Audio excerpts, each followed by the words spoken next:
সারা দেশে filling station সহ দোকানে ডিজেল, পেট্রোল ও অকটেন সংকট। এ বিষয়ে আরও জানাবো। আমাদের জন্য মানিকগঞ্জে অপেক্ষা করছেন আমাদের সহকর্মী মাহিদুল ইসলাম মাহি। মাহি, শুভ সকাল আপনাকে।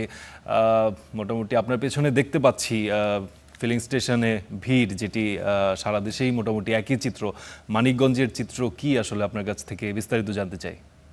এখানে নিয়মিত প্রতিদিন যারা আমি কথা বললাম এখানকার ম্যানেজারের সাথে, তিনি যেটি আমাকে জানিয়েছেন যে এখানে নিয়মিত আপনার 13,000 থেকে 13,500 লিটার তারা কিন্তু ডিজেল, অক্টেন এবং পেট্রোল তিনটি যে জ্বালানি কিন্তু তারা নিয়মিত পেয়ে থাকে।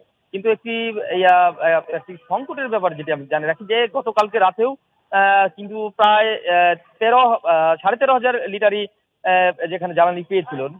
কিন্তু সেটি কথা হলো 3 দিন, অর্থাৎ গতকালকে আসছে, আজকে আসবে না, আগামীকালও আসবে না, অর্থাৎ 3 দিন এই 13,500 লিটার জ্বালানি দিয়ে কিন্তু তাদের চালাতে হবে। আমি একটু দেখানোর চেষ্টা করছি যে আপনাদের দেখছেন যে কি পরিমাণ ভিড় লক্ষ্য করা যাচ্ছে, যে এই সকালবেলায় কিন্তু এখানে তারা লাইন ধরে এবং তারা বিভিন্ন ধরনের যে বোতল জাতীয় এবং গ্যালন সহ বিভিন্ন জাতীয় যে গ্যালনগুলো নিয়ে এসেছে কিন্তু তারা তাদের এই তেলগুলো নেওয়ার জন্য। আমি এখানকার যিনি দায়িত্বে রয়েছেন ফিলিং স্টেশনে, তাদের কয়েকজনের সাথে কথা বলেছি। তারা যেটি বলেছেন, মূলত সংকটটি মূলত সারা দেশের মতো মানিকগঞ্জে রয়েছে এবং সেই সংকটের কারণটি হলো তারা যে প্রতিদিন যে পরিমাণ তেল পেতেন সেই তেলটি কিন্তু 3 দিন, সেই তেল দিয়ে কিন্তু 3 দিন চালাতে হচ্ছে।